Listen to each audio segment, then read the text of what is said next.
नमस्कार, मैं हूं आशा वॉरियर। आज हमने एक बहुत इंटरेस्टिंग विषय सिलेक्ट किया है, वो है पैसा, मनी, धन, दौलत।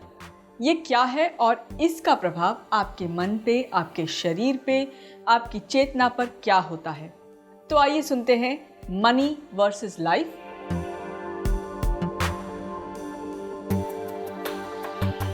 तो पैसा क्या है? पैसा एक ऊर्जा है, एक माध्यम है जिसके द्वारा आपको कई चीज़ें प्राप्त हो सकती हैं।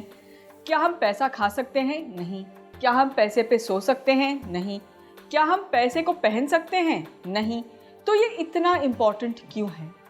मैं ये नहीं कहती हूँ कि पैसा इम्पॉर्टेंट नहीं है, ज़रूरी है, पर क्या वो एकमात्र चीज़ है जो बहुत ज़रूरी है और इसके आगे कुछ नहीं है? शायद कुछ लोगों को ये भी लगता हो कि नहीं, इसके आगे कुछ नहीं है, और वो एक विचारधारा है जिसे हम रिस्पेक्ट करते हैं। हो सकता है उनके स्पेस में, उनकी ज़िंदगी में, उनकी ज़िंदगियों में, यानी कि जितने भी पुनर्जन्म रहे हों, हो सकता है उसमें उन्हें कहीं ना कहीं पैसा, इसको लेकर बहुत ज़्यादा ट्रॉमा या बहुत ज़्यादा मानसिक प्रॉब्लम्स हुए होंगे। तो वो लेकर के वो डिसीशंस लाते हैं कि पैसे के आगे कुछ नहीं, पैसा ही सब कुछ है। इसको हम छोड़ देते हैं क्योंकि इस समय हम पुनर्जन्म की बात नहीं कर रहे हैं। हम सिर्फ पैसा, मनी, धन, दौलत और इसका प्रभाव आपकी ज़िंदगी पर क्या होता है उसके बारे में बात कर रहे हैं। तो जब बहुत पहले पैसा, रुपया या फिर डॉलर जो भी है वो आया हो, तब वो बार्टर सिस्टम को चेंज करने के लिए लाया गया था कि आप 5 किलो मुझे गेहूं दीजिए, मैं आपको 5 किलो चावल दूंगी। ये एक बार्टर सिस्टम होता था पहले के ज़माने में। मैं आपको कपड़ा दूंगी, आप मुझे खाना देंगे, ये हुआ करता था। एक कॉमन डिनोमिनेटर लाने के लिए जो है पैसा, रुपया, एक कागज़ी चीज़ का इस्तेमाल किया गया। मैं मोहरों की बात नहीं कर रही हूँ, सिर्फ इस ज़माने की बात कर रही हूँ जब कागज़ी रुपए यूज़ किए जाते हैं। तो जब हम इनको लेकर आगे चलते हैं और उसे हम अपने जीवन का एकमात्र लक्ष्य बना लेते हैं, तो वो हमारी ज़िंदगी में क्या प्रभाव लाता है। मनी को समझने के लिए, पैसों को समझने के लिए 3 दिशाओं को समझना बहुत ज़रूरी है। सबसे पहले पैसा कैसे कमाया जाए, फिर पैसे को खर्च कैसे किया जाए, और सबसे इम्पॉर्टेंट तीसरी चीज़, उसे संभाल कर या सेव करके कैसे रखा जाए। कुछ लोग होते हैं जो मनी को लेकर, फाइनेंस को लेकर, फाइनेंशियल फ्रीडम को लेकर जब हमसे बात करते हैं, वार्तालाप करते हैं, तो हमें ये समझ में आ जाता है कि ये व्यक्ति जो है ये पैसे कमाने में माहिर है। कुछ लोग सोने की खान होते हैं, यानी वो जहाँ भी हाथ डालें उनके लिए पैसा अपने आप उत्पादित हो जाता है। वो वहाँ पे जनरेट कर पाते हैं मनी, लेकिन वो उसे स्पेंड नहीं कर पाते ठीक से, या कहीं गलत दिशा में स्पेंड कर देते हैं, या फिर सेव नहीं कर पाते हैं। तो उनके ज़िंदगी का लक्ष्य होता है और पैसे कमाना, बस कमाते जाना, और हार के थक कर लिटरली वो गिर जाते हैं। कई बार लोग कहते हैं कि हमारी कमर टूट गई पैसे कमाते कमाते। हमारा जो शरीर है इसके अलग अलग हिस्से हैं।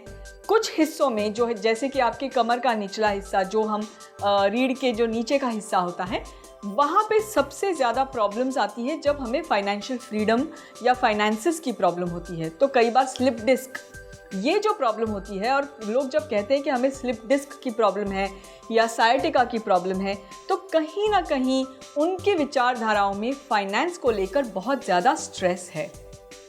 कमर तोड़ मेहनत करते हैं तब कहीं जाके उन्हें उनके हिसाब से मनी मिलता है या पैसा मिलता है। अब इसका मतलब ये नहीं है कि जो दिहाड़ी पे काम करता है वो कमर तोड़ मेहनत नहीं करता, लेकिन वो शायद उसमें खुश रहता है कि आज मैंने सुबह 8 से शाम को 8 बजे तक काम किया और मुझे 500 रुपये मिल गए। वो उसी में खुश रहते हैं, अपने आप को, अपनी ज़िंदगी को, अपने परिवार को संभाल कर चलते हैं। और उसी के विपरीत एक व्यक्ति हो सकते हैं जो कि शायद दिन के 5,000 या 5 लाख भी कमाते हों, लेकिन उन्हें लगता है कि हमें और चाहिए। तो जब ये नीड, वांट बन जाती, कोई चीज़ ऐसी है जो आपके लिए बहुत ज़रूरी है और कुछ चीज़ ऐसी है जो आपके लिए लग्जूरियस है, यानी कि वो ज़रूरत के बाहर की वस्तु है जो सिर्फ आपको चाहिए क्योंकि एक चाह है। तो नीड और वांट, इसको भी समझना ज़रूरी है। यानी कि 2 वक्त का खाना ये ज़रूरी है, लेकिन ये खाना 5 स्टार होटल में जाकर खाना ये एक लग्जरी है। आम आदमी, यानी जो हमारे पास जैसे लोग आते हैं, हम जिन व्यक्तियों से बात करते हैं, जिन से हम मिलते जुलते हैं, कुछ लोग हमसे ये कहते हैं कि हाँ, ये हमारा सपना है कि हम रोज़ 5 स्टार होटल में खाएं। उसमें कोई गलत बात नहीं है, लेकिन वहाँ से आपके मन पे क्या प्रभाव हो रहा है कि मेरे पास पैसा नहीं है, या मैं 5 स्टार होटल में जाने के लिए सक्षम नहीं हूँ, मैं इतना कमा नहीं पाती हूँ, मेरे लिए और कमाना ज़रूरी है, और ज़्यादा कमाना ज़रूरी है। और ये जो कमाई करते करते आप अपने आप को परेशानी में, स्ट्रेस में, कंपटीशन में, रैट रेस में डालते हैं, वहाँ की हम बात करते हैं। हमारे लिए बहुत बहुत ज़रूरी है ये जानना कि ये विषय सिर्फ उन्हीं लोगों को अप्लाई करता है या उनके लिए एप्लीकेबल है जो प्रॉब्लम में हैं, जिन्हें कोई परेशानी है। जो व्यक्ति कमाते हैं, सेव करते हैं, स्पेंड करते हैं, जो अपना पूरा फाइनेंशियल प्लानिंग कर चुके हैं, उनके लिए शायद ये एक इंटरेस्टिंग विषय हो सकता है, लेकिन ज़रूरी नहीं है कि इसकी वजह से उन्हें कोई डिसीज़ हो। जी हाँ, डिसीज़ यानी कि परेशानी जो कि शारीरिक प्रॉब्लम हो सकती है, जैसे मैंने बताया साइटिका या फिर स्लिप डिस्क। दूसरा ये हो सकता है कि उन्हें शायद थायराइड की प्रॉब्लम भी हो सकती है, क्योंकि आप सोचते रहते हो कि मैं और कितना अच्छा करूं, कॉन्फिडेंस लाऊं ताकि मैं और पैसे कमाऊं।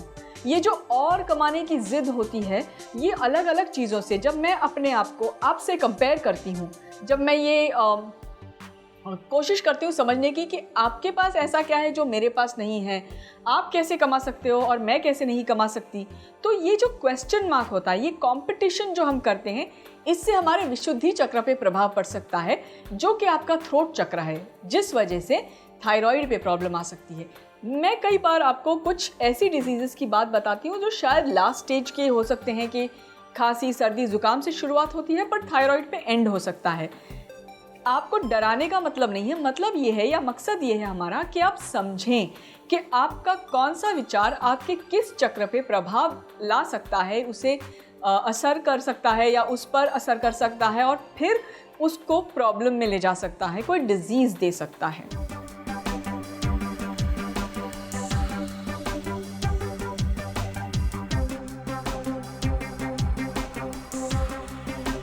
अब वेब, मोबाइल और टीवी पर उपलब्ध